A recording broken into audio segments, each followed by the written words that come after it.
l'honneur, le bon sens, l'intérêt supérieur de la patrie commande à tous les Français libres de continuer le combat. 3500 ultramarins ont répondu à l'appel du général de Gaulle.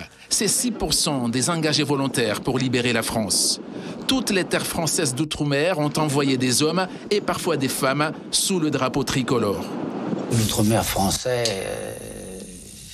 c'est ce qui permet finalement à la France d'avoir une position mondiale. Mais parce que venaient d'outre-mer, en nombre considérable, des combattants qui sont venus se faire tuer pour la libération de la France.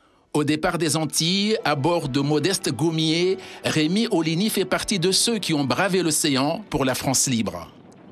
Pour le jeune soldat que j'étais de 18 ans qui venait de laisser son école, qui ne connaissait même pas l'armée, croyez-moi, c'était quelque chose d'épouvantable. Libérés de l'esclavage depuis 1848, et que nous sentons que nous sommes à la veille d'une forme nouvelle d'esclavagisme, parce que le régime nazi n'était pas un régime d'accueil. Hein.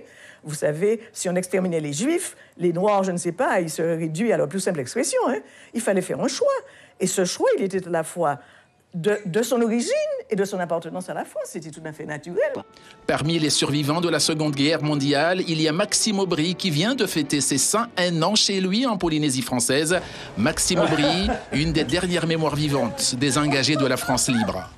Tu t'es